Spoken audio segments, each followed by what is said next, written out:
So, Bonfire 2. I'm 15 hours in. Did it light my fire? Not exactly, but it also failed to inflame my anger sufficiently to think it should be cast aside into the ashes. Bonfire 2 feels like a game in between worlds. Unfortunately, those worlds are the mobile phone-based needless delay games that act like they will charge you to speed up production, and an actual game.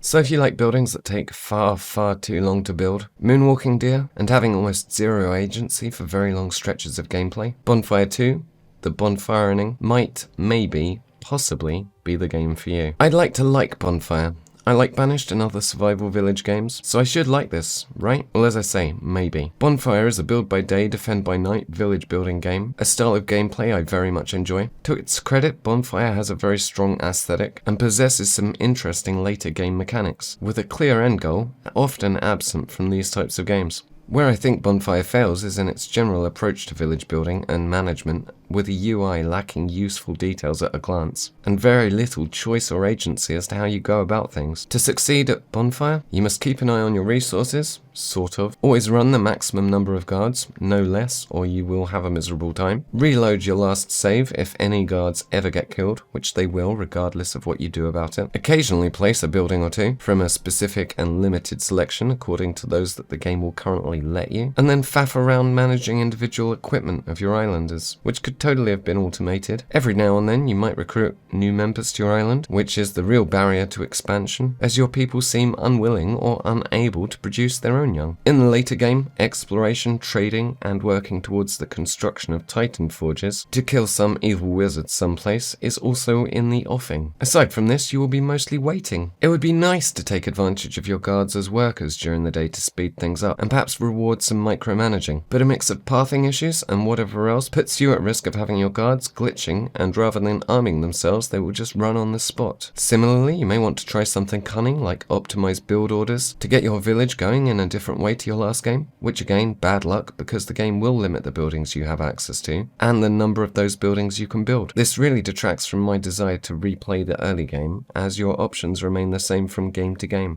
The combat too suffers from any real ability for the player to influence its course. Your only real way of helping your troops is by making sure they are as well equipped as possible, and then reloading when the AI decides that only 2 of your 12 guards will take on the entire enemy wave, whilst the rest of your guys are still having their first coffee of the night, because ultimately the combat is resolved by your luck with the AI's choice of where your people will stand. The lack of a useful villager screen to see who is equipped with what, without having to click on each of your villagers individually, is mind-boggling annoying, and turns the potentially rewarding act of crafting new equipment for your villagers into a massive faff, and as stated before and elsewhere, Rebus is not a fan of faff. Ultimately, despite its interesting appearance, Bonfire 2 feels like a barely ported mobile game, with some interesting ideas smothered out by some awkward and unrewarding game mechanics. If you really must try every town survival game, or if there is a slew of patches for this game to make it a more engaging experience, maybe keep this on your wishlist. Otherwise, in its current state, I would probably suggest avoiding.